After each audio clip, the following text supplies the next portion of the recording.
오늘이 2019년 마지막 주일입니다. 올 한 해를 되돌아보면서 하나님의 넘치는 은혜와 감사에 대해서 말씀을 나누겠습니다. 어떻습니까? 하나님의 은혜가 넘칩니까? 느껴집니까? 네. 아멘.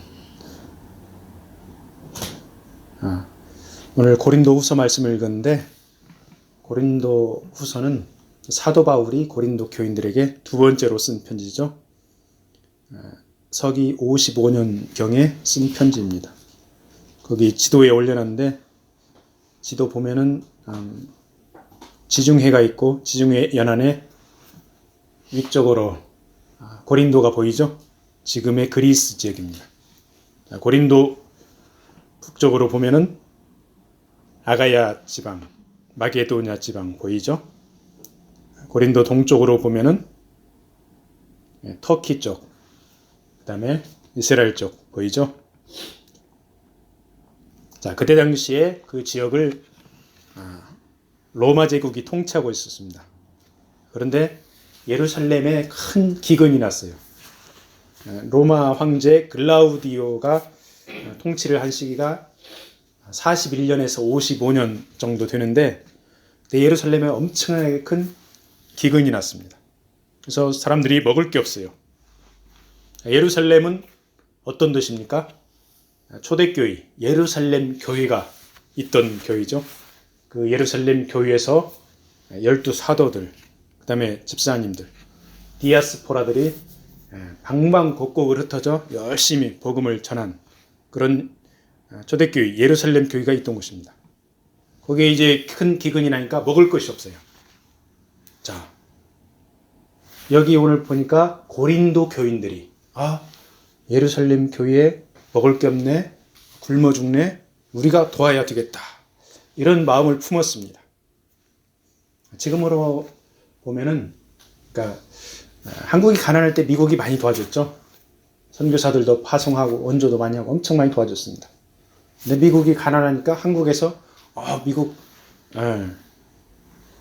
흉년 들었네, 먹을 거 없네, 저 미국 교회에 우리가 도와줘야지 하고 한국 교회에서 미국 교회를 도와주는 거하고 비슷한 이렇게 상황으로 볼 수가 있습니다. 자, 이때가 그러니까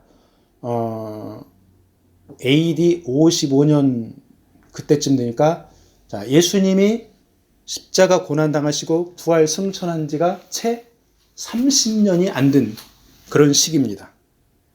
그런데 벌써 이 복음이 터키는 물론이고 지중해 연안, 그 그리스, 아가야 지방, 마게도냐 지방, 거기까지 복음이 쫙 퍼졌습니다. 근데 고린도 교회가 그만큼 성장했으니까 예루살렘 교회를 도와준다고 그러는 거죠. 이렇게 아름다운 일을 하게 된 겁니다. 자, 복음이 왜 이렇게 빨리 퍼졌습니까? 몇십 년 만에. 당시 그 지역을 로마 제국이 점령하고 있었어요. 자, 로마 제국은 식민지 국가들을 효율적으로 통치하기 위해서 도로를 잘 닦아놨습니다. 거기 이제 유럽, 아시아, 아프리카, 로마 제국이 통치한 도로들이 군사들을 막 이렇게 이제 그 마차들을 날라야 되죠, 군사들을. 그러니까 길을 잘 닦아놓고, 그 다음에 언어가 뭐 문화적으로는 헬라어, 그 다음에 행정적으로는 뭐 라틴어 언어 있지.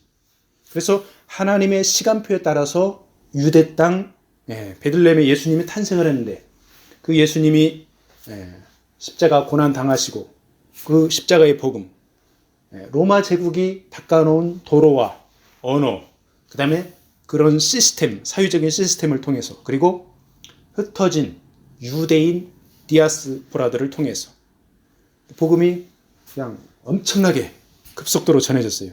그리고 무엇보다도 성령 충만한 사도 바울, 이 사도 바울의 선교팀 1차, 2차, 3차 선교 여행으로 인해서 복음이 그 지중해 연안에 쫙 퍼졌습니다.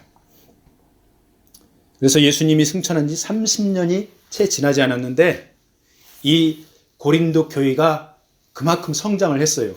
그리고 나서 우리도 가난한 이웃을 도와야 하지, 이러한 예수 그리스도의 사랑의 열매를 맺어가고 있었던 것입니다. 자, 고린도 교회의 상태가 어땠을까요? 물론 부자들도 있었을 것입니다. 그렇지만은 몇십 년이 안 됐기 때문에 재정적으로 아주 풍성한 그런 상황은 아니었을 것입니다. 그런데 돕고자 하는 마음이 마음속에서 우러났어요. 하나님이 그 마음을 주셨기 때문일 것입니다. 그리고 사도 바울에게서 훈련을 받았습니다. 사도 바울이 고린도 교회, 에베소 교회, 쫙 이렇게 빌립보 교회 개척을 했죠. 사도 바울이 훈련을 했습니다. 그래서 물질적으로 남아 돌아가는 것은 아니지만은 지금 가진 것을 나누어 쓰라 하는 그런 마음을 하나님이 주셨기 때문에 이웃을 돕고자 하는 그런 열정이 생겼을 것입니다. 그리고 어려운 사람을 돕는 것은 훈련을 할 필요가 있습니다. 돕고 싶은 마음이 있어도 나의 환경이 어려우면 실천을 하기가 어려운 것입니다. 그래서 사도 바울이 훈련을 시켰는데 어떻게 훈련을 시켰냐면은 날짜를 정해놓고 수입의 일부를 적립해라. 그 고린도전서 16장 2절에 나와 있습니다. 매주 첫날에 너희 각 사람이 수입에 따라 모아두어서 내가 갈 때에 연보를 하지 않게 하라. 미리 준비하라 그 얘기죠. 그래서 사도 바울이 복음의 씨앗을 뿌렸고 양육을 했고 훈련을 시켰기 때문에 고린도 교인들의 그 돕고자 하는 그 마음을 사도 바울이 잘 헤아리고 있었습니다. 그래서 마게도냐 교인들에게 고린도 교인들이 예루살렘 교회 돕는 것을 1년 전부터 준비했다. 이렇게 마게도니아 교인들에게 자랑을 한 것입니다. 그 지도에 보면은 마게도니아 지방은 고린도의 좀 북쪽에 있죠. 이 마게도니아에서 사도 바울이 고린도 후서를 기록했다고 합니다. 자, 마게도니아 교인들 입장에서 보니까 선교사 바울이 하는 이야기가 저 고린도 교회에서는 1년 전부터 헌금을 다 준비해가지고 예루살렘 모 교회를 도와주기로 하고 있다. 준비를 하고 있다. 하는 이야기를 들으니까 마게도니아 사람들이 어때요? 마음이 그런가? 우리도 도와야지 하는 그런 마음이 불타게 일어나는 것입니다. 사도 바울은 기쁨으로 이런 고린도 교회 이야기를 전했고 그 아름다운 이야기를 전해드는 마게도니아 교인들 영향을 받습니다. 거룩한 영향을 받는 것이죠. 그래서 본인들도 본받아 하기를 원했던 것입니다. 오늘 고린도후서 9장 2절 말씀에 보면은 한글 성경에 분발하였느니라 이런 표현을 합니다. 옛날 성경에는 격동했다. 그러니까 자극을 받았다는 얘기죠. 근데 영어 성경을 한번 보니까 Your enthusiasm has stirred most of them to action. 그러니까 여러분들의 enthusiasm, 열정이 stirred, 자극시켰다. 마케도니아 교인들을. 그래가지고 그 사람들 어떻게 했냐면 to action, 행동을 유발했다. 그래서 성도들의 거룩한 열심은 다른 성도들을 자극하여 행동을 유발시킵니다. 이 행동이 바로 하나님 나라를 확장시켜 하나님의 은혜가 넘쳐 흐르게 하는 그런 행동입니다. 자, 어떻게 보면은 우리 성도들은 다른 성도들의 아름다운 이야기들 부지런히 전해야 합니다.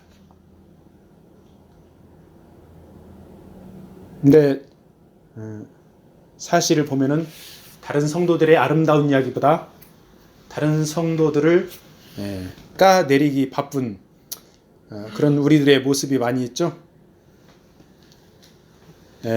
인정할 건 인정해야 됩니다. 우리 주변, 우리 자신을 보거나 다른 사람들을 보거나 다른 성도들의 아름다운 이야기를 많이 해야지 다른 성도들의 안 좋은 이야기를 하면은 자꾸 이렇게 안 좋은 것들이 전해집니다. 다른 성도나 교회들의 그런 아름다운 이야기를 막 전하고 또 듣고 그래서 우리는 시샘하기보다는 본받아서 행하고 하나님 나라의 일이 더 확장되기를 원하고 힘써야 됩니다. 자, 고린도 교회에 사도 바울이 형제들을 미리 보냅니다. 그래서 전에 약속한 연보, 구제헌금을 딱 준비하도록 그렇게 조치를 취합니다. 자, 구제한다고 말해놓고 혹시 준비가 안 된 상태에서 사도 바울과 마게도냐 교인들이 고린도 교회를 방문했을 때 준비가 안 됐으면 이거 부끄러운 일이 아니냐 이렇게 지금 말하고 있죠. 그러니까 인간적으로 보면 참 체면이 깎이는 이야기다 그런 얘기입니다. 그러니까 사도 바울이 정말로 하고 싶은 이야기는 뭐냐? 철저히 준비하라 그 얘기죠. 자, 하나님께서는 적절한 때에 우리에게 많은 은혜를 주십니다. 그래서 우리는 하나님 사역을 함에 있어서 이렇게 앞을 내다보고 준비하고 이러는 사람도, 어떤 사람들은 그냥 그때그때 하나님의 은혜를 내려주시는 은혜를 받고 베풀면 되지 그렇게까지 준비할 필요가 있느냐 이렇게 말하는 사람도 있지만은 우리가 할 부분 최선을 다해서 준비하라 그런 이야기죠. 하나님을 못 믿어서 그러는 것이 아니라 돕기로 했으면은 최선을 다하라는 것입니다. 그래서 최선을 다하지 않으면 부끄러움을 당할 수도 있다 그 얘기죠. 자, 이렇게 미리 준비해서 드리면은 적게 드리는 자도 있고 많이 드리는 자도 있습니다. 하나님께서 그 드린 바대로 심은 대로 갚아주신다 이렇게 말씀하고 있죠. 그래서 최선을 다해서 많이 준비하면은 구제와 선교가 필요한 사람들을 더 많이 도와줄 수가 있습니다. 그래서 하나님께 우리가 더 많이 받아서 더 많이 베풀게 되는 이런 선순환, 굿 사이클링이 지속된다 그 말씀이죠. 아멘. 자, 사도 바울이 이렇게 연보를 준비하라고 하면서 구체적인 지침을 줍니다. 자, 어떤 지침을 줍니까? 마음에서 우러나온 대로 하라. 억지로 하지 말라. 인색한 마음으로 하지 말라. 하나님께서 그런 거 받지 않는다. 기꺼이 즐겁게 드리라.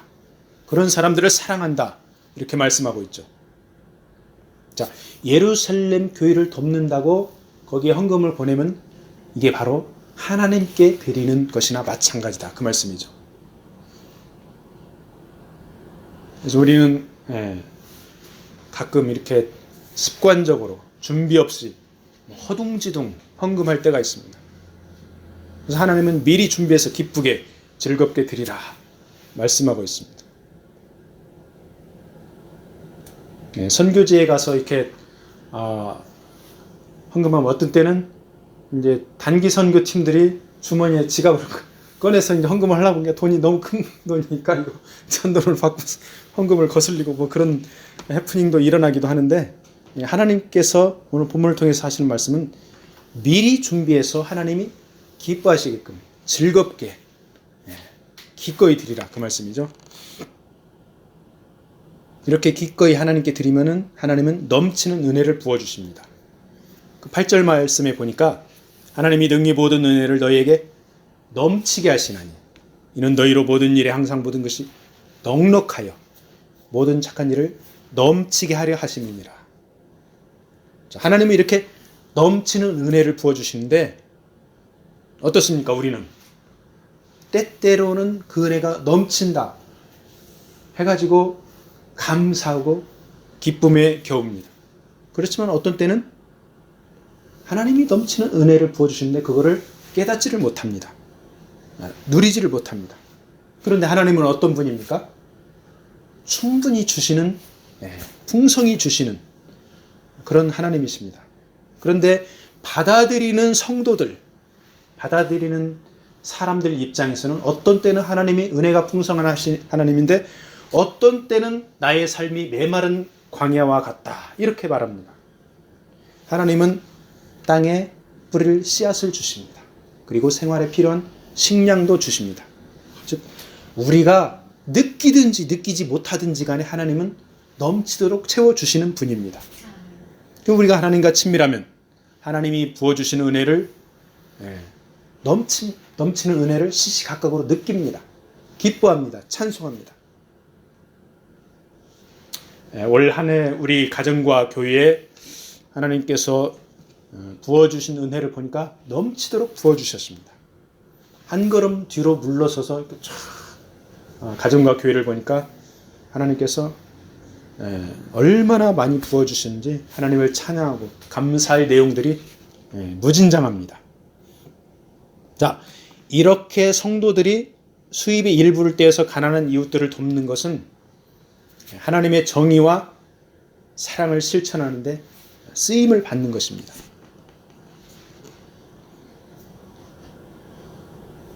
자, 그런데 지금 이 세상을 보세요. 이 세상을 보면은 부와 권력을 가진 소수의 사람들이 다수의 가난한 자들을 착취하는 경우가 많습니다. 자, 9절에 보니까 하나님께서는 그가 흩어 가난한 자들에게 주었으니 그의 의가 영원토록 있느니라 이렇게 말씀을 하셨는데 보면은 사람들은 소수의 부자들이 다수의 가난한 자들을 착취하고 있습니다. 하나님께서 원하시는 데에 역행하는 것입니다. 즉 부를 가지고 움켜쥐고 있으면서 가난한 자를 돕지 않는 것은 하나님의 질서에 반하는 것입니다. 하나님 앞에 엄청난 죄를 짓고 있는 것입니다. 하나님 나라에 대적하는 것입니다. 하나님께서는 10절에 말씀하고 있죠. 가난한 자들을 도우면 의의 열매를 더한다. 풍성하게 하시고 너희 의의 열매를 더하게 하신다. 이렇게 말씀하고 있죠. 원래 인간이라는 존재는 의롭지가 못합니다. 하나님께서 우리를 의롭다 하시는 것은 예수님의 피값 때문에 의롭다고 이렇게 선포하시는 것이지 사람이라는 존재는 의로울 게 하나도 없습니다. 인간의 의는 넝마 조각과 같다고 했습니다. 자, 예수 그리스도께서 피값 주고 우리를 사셨기 때문에 우리는 그 예수님 안에서 자라가면서 그리고 다른 사람에게 어려운 사람에게 베푸는 삶을 살아가면 그것이 곧 하나님께서 원하시는 의의 열매라 이렇게 말씀하고 있죠. 그래서 우리의 삶 가운데 이런 의의 열매가 풍성하게 넘치기를 축복합니다. 자, 결국은 고린도 교회 성도들이 가난한 사람들을 가난한 예루살렘 교회를 구제하는 것이 마게도냐 성도들에게 거룩한 영향을 끼쳐 마게도냐 교인들도 이제 감사하게 됩니다. 고린도 교인들의 열심, 구제하고자 하는 그 열심이 인정을 받게 됩니다. 그리고 마게도냐 교인들 자극을 받습니다. 자, 이런 내용들 얼마나 아름답습니까? 바람직스럽습니다. 아주 소중한 내용입니다. 그런데 여기에서 멈추면 안 됩니다. 한 걸음 더 나가야 합니다. 어디로 나가야 됩니까? 하나님 앞에 감사함으로 나가야 됩니다. 자, 그러니까 우리가 좋은 일 많이 하고 많이 도와주고 많이 선교하고 이웃들하고 나누는 게 굉장히 중요한데 거기에서 멈춰 있지 말고 하나님께 나가야 된다. 그 얘기입니다. 그래서 헌금과 구제의 중심이 교회 이름이나 단체나 개인의 영예가 아닌 하나님의 이름이 중심이 되어야 한다. 그 말씀이죠. 이렇게 하나님께 감사하고 찬양하며 하나님의 이름을 높여들 때 하나님의 영광이 드러납니다. 자, 13절을 보세요. 이 직무로 증거를 삼아 너희가 그리스도의 복음을 진실히 믿고, 복음을 진실히 믿고 그 다음에 복종하는 것과 그들과 모든 사람을 섬기는 너희의 후한 연보로 말미암아 하나님께 영광을 돌리고, 그래서 하나님께 영광을 돌리고 본문에서 세 가지 세트로 말씀하고 있습니다. 진실히 믿고, 믿음, 복종하고 순종, 섬기는 사랑. 그러니까 믿음과 순종과 사랑 세 가지 세트로 함께 갈 때 뭐가 이루어집니까? 하나님께 영광을 돌려드립니다. 그래서 행동하는 믿음의 바탕에 사랑이 있어야 하나님께서 영광을 받으십니다. 우리 가운데 이렇게 하나님께 영광 돌리기를 축복합니다. 자, 이렇게 고린도 교인들이 행할 때 마게도니아 교인들이 그들을 위해서 기도해 주면서 고린도 교인들을 사모합니다. 마게도니아 교인들이 고린도 교인들을 왜 사모합니까? 하나님이 고린도 교회에 넘치는 은혜를 베풀어 주셨다. 이거를 전해 들었기 때문입니다. 사도 바울은 이러한 고린도 교회의 성장, 마게도냐 교인들의 공감, 그리고 동참, 이런 것들을 보면서 하나님께 감사합니다. 결국은 사도 바울의 결국은 하나님께 감사입니다. 그래서 하나님께 감사와 찬양과 영광은 구심점이고 핵심입니다. 하나님 나라의 일이 순조롭게 풀려가면은 하나님께 감사와 찬양을 올려드리게 되고 하나님이 영광을 받으신다는 거죠. 그래서 우리 각자를 통해서 하나님의 은혜가 넘쳐오르고 하나님께 감사와 찬양과 영광을 올려드리기를 축복합니다. 자, 말씀을 마무리하겠습니다. 오늘 고린도후서 9장을 쭉 읽어보면은 반복되는 단어가 있죠. 넘친다는 표현이 반복되고 있습니다. 컵에다 물을 부으면은 물을 계속 부으면 어떻게 됩니까? 컵에 물이 흘러 넘치죠. 우리들의 삶을 한번 가만히 보세요. 우리들 삶 가운데 넘치는 은혜를 누리면서 살고 있습니다.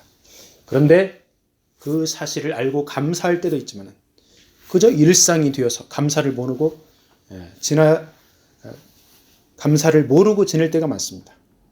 올 한 해를 마무리하면서 하나님께서 나에게 어떠한 은혜를 베풀어 주셨나 하나하나 이렇게 세어보기를 원합니다.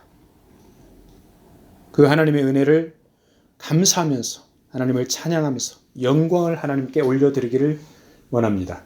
그리고 내년에는 하나님께서 어떠한 은혜를 더 부어주실까 기대하기를 바랍니다. 아멘.